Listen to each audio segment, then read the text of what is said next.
ever suddenly discovered that your modest pile of cross-stitch fabric has turned into a small mountain, you're definitely not alone, and there are some good reasons to have a stash. But you might find yourself wondering how best to store it all so you can see what you've got and keep it in tip-top condition. The last thing any of us want is to go to retrieve a beautiful piece of fabric and find that it's got dirty or sun-bleached, or that it now has hard creases that can't be fully removed. So today I want to chat about 5 different options for storing fabric and how I finally got my ever-growing fabric stash in order. Mostly. Hi there, Stitchy friends. I'm Kat from Catkin and Lily, bringing you all the best tips, tricks and tutorials so you can learn more about all things stitchy, grow your stitching skills and get the most joy from your stitching. Not everyone has a stash of fabrics waiting to be used, but quite a lot of us do, and it might even be a pretty hefty collection. So why does this happen? Well, I'm not ruling out the possibility that cross-stitch fabric breeds when left unsupervised, but more likely we buy fabric for a specific project but then use something else, or we just can't resist buying that amazing fabric that catches our eye, or maybe it was an absolute bargain. I have done all of those, and I also often buy a couple of different fabric options for a project, so I can then choose the best one when I have them in front of me. I also made a fairly deliberate choice to build a stash of beautiful fabrics so that I can potentially have just the right piece immediately available when I want to start a new project. I don't always want to have to wait on an order of fabric to arrive and wonder if it's even going to be suitable for the project I have in mind. It's much easier to tell when it's right there in front of you, and you can even do a floss toss where you put the threads on the fabric to see how they'll look against it. So I really enjoy having a little library of fabrics that I can look through to get inspiration and hold the threads up against to see what might work. Even if I don't have exactly the right piece of fabric, then I usually have enough different colours to point me in the right direction. So I might realise I want a blue fabric, but just a bit darker than anything I already have. Then I can shop specifically for that. Okay, enough justification of my fabric stash, because honestly, it just makes me happy, and that's reason enough. But here's the thing, in order to be able to make the best use of my fabric stash, then I have to be able to easily see it all and be able to get to what I want. It's no good having all that lovely fabric if I don't use it.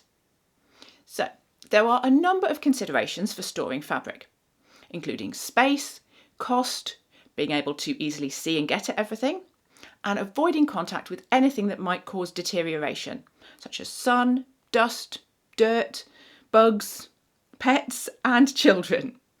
One other consideration, which was really important to me, was a system that reduced or eliminated the need to fold my fabrics while they're stored, or at least to put hard folds in them that could get squashed. This in turn reduces the risk of creases, which can be a nuisance to shift, can ruin the look of a project, and maybe even make a piece of fabric unusable. Aida can be particularly prone to getting stubborn creases due to the starching of the fabric. And actually, I find linen creases can occur very easily and be quite tricky to remove too. Even weave is the least likely to crease, and I do find the creases come out pretty easily. One other potential problem with fabric that's been left folded, and particularly squashed and folded, for extended periods of time, is that of causing permanent distortions to the fabric weave along those fold lines. This is especially a problem with Aida, where that even grid of squares can become warped and uneven, which won't make your stitching look good. So I was really hoping to find a system that allowed me to store my fabrics with either no folding at all or minimal folding to reduce the risk of creased or damaged fabric.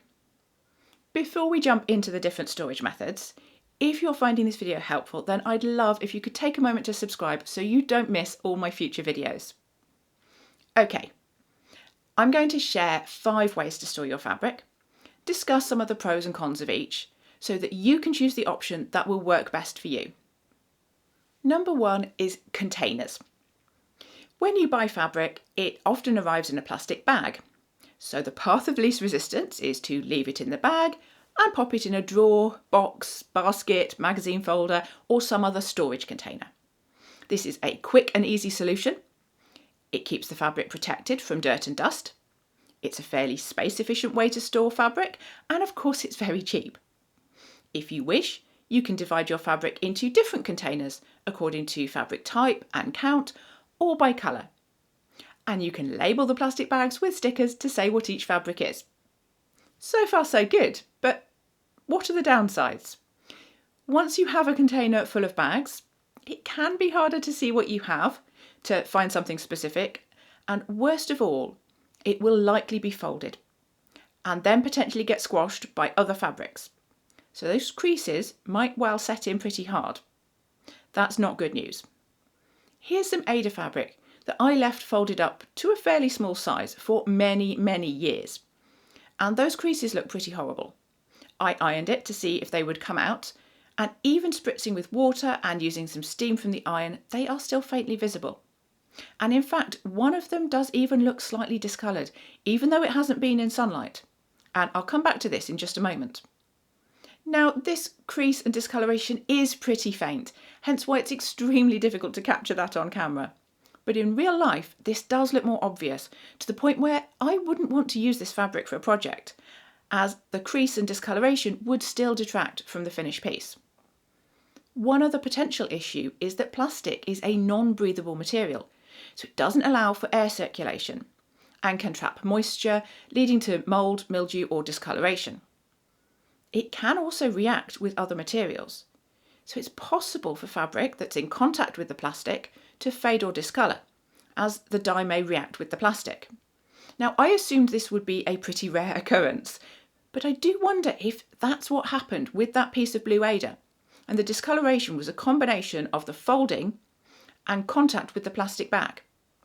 I'm not going to know for sure, but it would make me think twice about storing fabric in plastic bags, because I'm not sure it's worth the risk.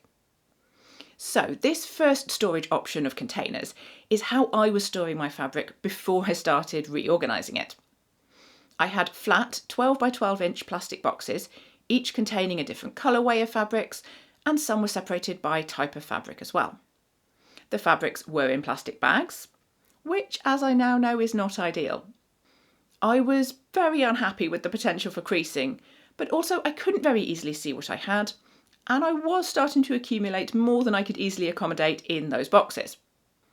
It wasn't a bad solution when I didn't have a lot of fabric, apart from maybe the plastic bags, but now, not so much. Now, it can still be a good option, so if you're going to use a box or other container, then here are a few things you could try to optimise it. Wrap each piece of fabric in acid-free tissue paper or place them in cotton or muslin bags to avoid any plastic. Or you could simply stack the fabrics on top of each other with a piece of acid-free tissue paper between each one, just to avoid any risk of colour transferring from one piece of fabric to another. And do make sure they have labels. Make sure not to cram the fabric in too tightly, as this can squash the folds and make any creases harder to get out. You can certainly unfold the fabric and refold it to make it as big as you can to fit in the box and have as few folds as possible. If you're using a container with a lid or other way to seal it, then consider leaving this slightly open to allow a little bit of air circulation. One fabulous solution to this is if you can use really huge boxes, such that you can lay all your fabric pieces entirely flat. You can get very big underbed boxes or bags, and this would definitely solve the creasing problem. It wouldn't be the easiest to look through your stash, but also probably not the hardest. So this could be a really good approach. Storage option number 2 is inside cardboard tubes. You can use large cardboard postal tubes, roll up your fabric, and place it inside. You can immediately see the advantage of this method because the fabric is rolled, so there is no risk of creases. Hurrah! Unless, of course, your fabric piece is so huge that you need to fold it to fit the length of the tube. But the tubes I have are 65 centimetres, so they're pretty long. It will also protect the fabric from dirt, dust and sunlight, and is breathable, so should allow some air circulation. Again, you might want to wrap the fabric in acid-free tissue paper to avoid it touching the cardboard. One downside is pretty obvious, which is that you can't see what's inside. You can, of course, label the outside and you can group fabrics together. But There is a limit to how many pieces you can fit inside each tube. In fact, I could only fit 3 large pieces of fabric, so that was about 18 by 27 inches, inside my 5 centimetre diameter postal tube. That's about 2 inches. Now that was with tissue paper in between, so I could have got maybe 1 or 2 more in if I didn't use tissue paper. That is still not many pieces of fabric in each tube, so you could end up needing a lot of them. Even if I had some smaller pieces and got, say, 5 pieces of fabric in each tube, I have around 75 to 80 pieces of fabric, which would require 15 or 16 tubes. And they're not actually all that cheap, so the cost could mount up. You also then need to store these rolls somewhere. And although they will stand up or lay flat, so they can go in lots of places, such as in a wardrobe or under a bed, they still take up quite a bit of space. Other downsides here are that there isn't space for the labels that I made to put on my fabrics, so I'd have to use something else, and I feel like taking fabrics in and out of the tubes to compare fabric colours for a project could get quite annoying. I decided that there are actually quite a lot of cons for this method to balance against the only real pros, which are that of rolling your fabric and keeping it protected. So it wasn't for me. Storage option number 3 is outside cardboard tubes. There's a second way to use cardboard tubes, but for this you want much thinner tubes. And then you can wrap the fabric around the outside of the tube. Tubes from the inside of wrapping paper or kitchen towel are great for this, or you can even make your own by rolling up large sheets of thin cardboard. This leaves the fabric more visible than inside a tube, but now you can really only put 1 piece of fabric per cardboard roll if you want any hope of seeing what you have. And therefore it's going to take up a lot of space. Plus, you will probably need a secondary storage container to put the rolls in to protect them from dust and dirt. I loved the idea of this method until I realised how much space I would need, and it just wasn't viable. Option number 4 is wrapped around cardboard. Now this involves wrapping individual pieces of fabric around a thick piece of cardboard, and then these can be placed in a box or basket or lined up on a shelf. I've seen some really good tutorials and resources showing how to do this, notably a blog post over on Sirious Stitches, which is where these pictures have come from. I'm going to link to that in the description if you want to see the method for doing this. One thing I did notice that the tutorials all recommend is to use acid-free cardboard, such as comic book card, rather than regular cardboard. This method ticks the boxes of being very easy to see what you have, and you can easily group fabrics by type, count or colour.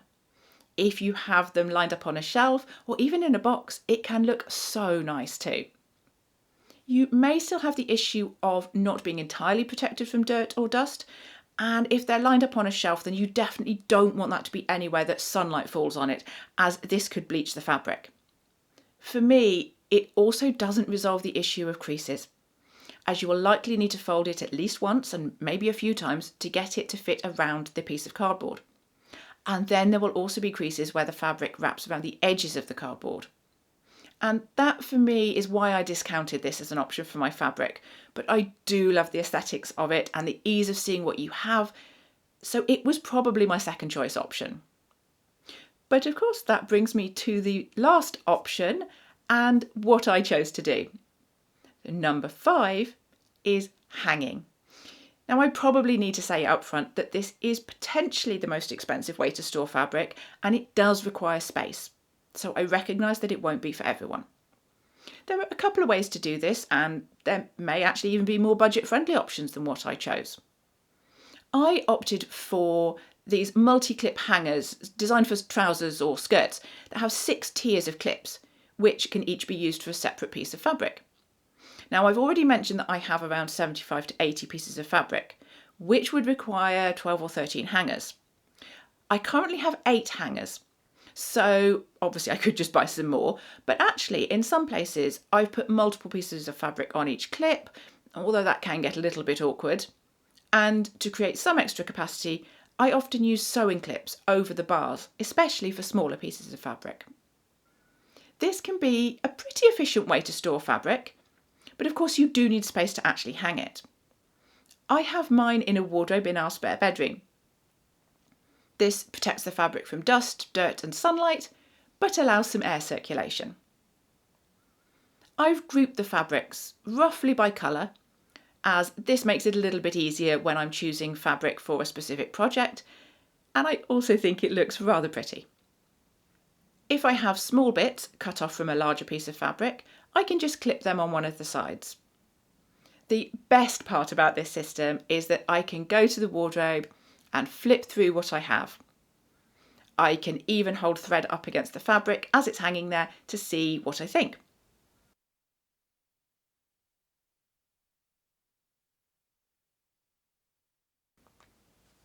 I often pull out a hanger and lay it on the bed so I can flip through the fabrics and see them better.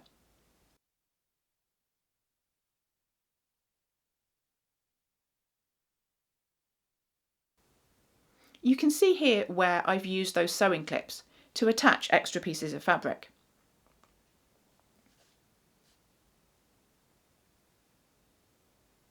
Once I'm done, I can just flip them back down or even pick it up, give it a bit of a shake to settle the fabrics back in place and pop it back in the wardrobe. Now, because the hanging space I'm using is currently only half a wardrobe height, and there's a shelf halfway down, I currently can't get away entirely without folding larger pieces. But because they're hanging, any folds are much looser, so they're less likely to get squashed and set in. And I may see if I can wrangle a full-length hanging space at some point, if I talk nicely to lovely husband Dr. Tim. This is still slightly a work in progress as I fiddle with exactly how I like the fabric to be hung and in what order, but overall it's working so great for me. Let's wrap this video up with a few quick-fire questions and topics of things I may not have covered yet. What's the best way to deal with small scraps of fabric? Most of the solutions we've looked at could have small scraps stored alongside the larger pieces. But if you wanted to have them separate to easily go through when you want something for a very small project, then you could simply have a separate scraps box, put them in plastic pockets in a ring binder or in a display folder. Don't forget about labelling. For me, this is really important because what's the point in organising all your fabric but still not knowing what each piece is? Make sure you label each piece of fabric with the details. At the very least, what count it is. I like to also know the manufacturer, the specific colour name if it has one, the type of fabric and the count. You could add where you bought it and the size of the piece, although I tend to just measure it when I might want to use it. If I pull a piece out to use because it's the perfect colour and it's not big enough, then I'm probably just going to order another piece of that colour if I can. You'll have seen the labels I've been using throughout this video, and they're ones I made myself so that I could make sure they had all the information on there that I could possibly want. When you buy fabric, it may come with a label, but it doesn't always, and you may have extra information you'd like on there. So I find it handy to have some of my own on standby. If you like the look of these labels that I made, then they are available for free in my Patreon membership, along with lots of other great resources, free patterns, extra videos from me, and the best part, a fabulous community. So if that sounds like your cup of tea, then pop on over via the link in the description to sign up. Tracking your fabric stash. As I talked about when I discussed pattern and kit organisation, you may want some way to list all your fabric inventory, especially if you are using a system where you can't so easily go and look through your physical stash. Having pictures of all your fabrics on an app or a spreadsheet would be ideal in this situation. I don't currently have any method to list my fabrics, and at the moment I'm not sure if I even need it with my hanging system because everything is so easily visible. But I can always revisit that in future if I need to. Do I need to worry about moths? I started thinking about this because having my fabric hanging in a wardrobe leaves it potentially more exposed to bugs that might eat fabric, specifically clothing moths. I wanted to understand the risks of this and if I needed to do anything to protect it better. I learnt that clothing moths primarily eat natural, animal-based fibres that contain keratin, such as wool, silk, fur and leather. They don't especially love cotton or linen as it's plant-based, so no keratin, or synthetic materials, especially if they're clean. So your cross-stitch fabrics are actually probably fairly safe. If your fabric is stored in closed containers, then that's all good. But of course that has to be balanced against that potential I mentioned for damp problems caused by lack of airflow. I wouldn't want to use mothballs as the chemicals can be pretty toxic to humans and pets and can be smelly. I guess I could consider hanging cedar balls or lavender sachets in the wardrobe as a natural moth deterrent. But for now, I don't think it's going to be a huge problem. I'm leaving it as it is, and I do also check my fabric stash pretty regularly as I'm in and out of there choosing fabrics. I'd love to hear how you store your fabric, if you've picked up any ideas you'd like to try from this video, and what you think of my hanging storage. If you enjoyed this video, it would be awesome if you could give it a thumbs up and make sure to subscribe to my channel so you won't miss a single stitch. And it will ensure my tips and tutorials can reach and help more cross stitchers. Until next time, thank you so much for watching. Happy stitching, and bye for now.